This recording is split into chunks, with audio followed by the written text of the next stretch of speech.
हल्की बारिश हो रही है। कैमरा एक बड़ी हवेली के बंद दरवाजों की ओर जाता है।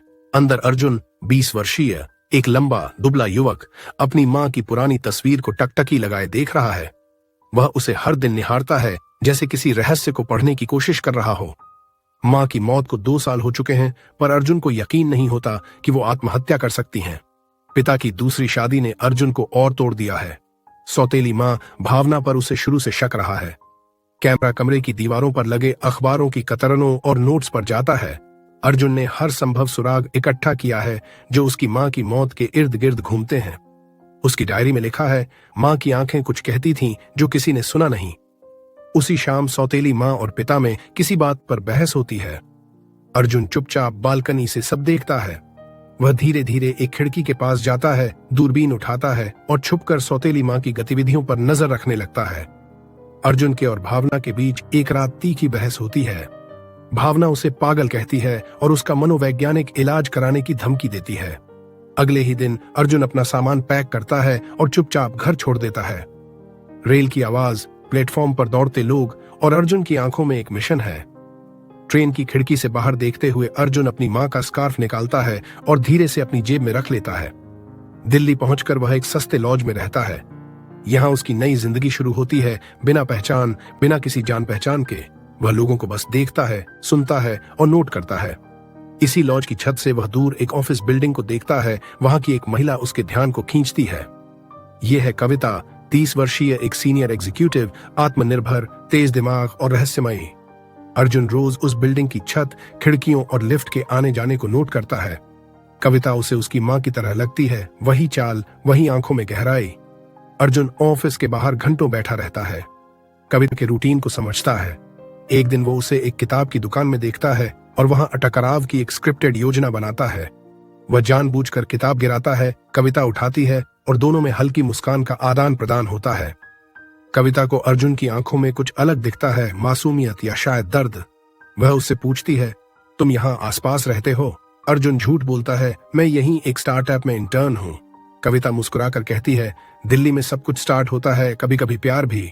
धीरे धीरे दोनों के बीच एक अनकहा जुड़ाव बनने लगता है।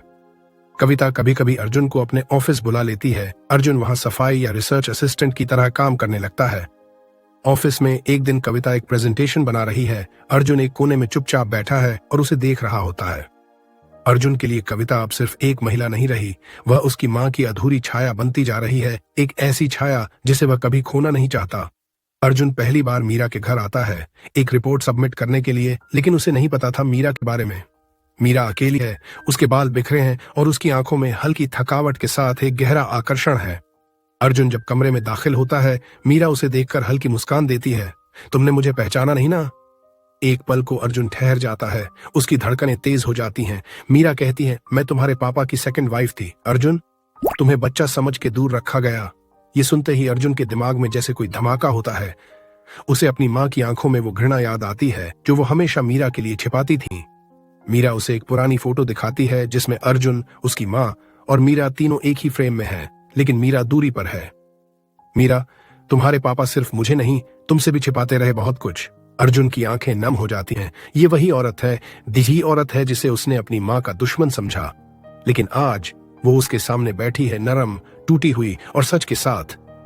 मीरा उसकी ओर बढ़ती है, उसके हाथ पर हल्के से हाथ रखती है।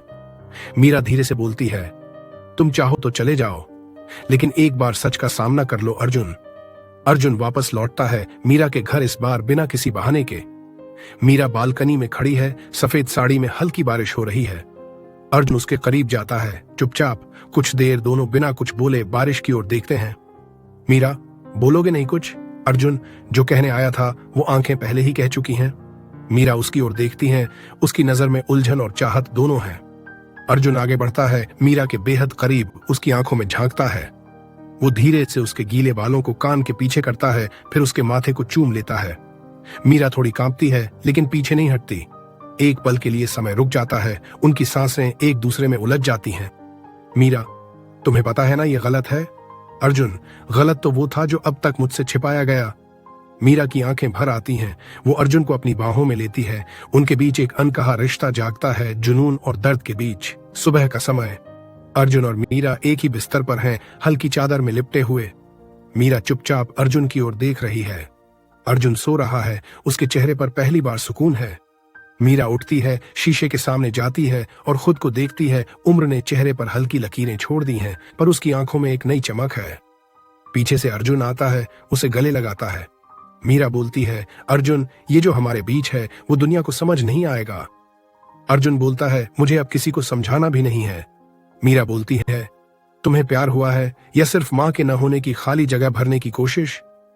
ये सवाल अर्जुन को झकझोर देता है, लेकिन वो मीरा की आंखों में देखकर कहता है, शायद दोनों, लेकिन ये पहली बार है जब मैं किसी के सामने बिना मुखौटे के खड़ा हूं।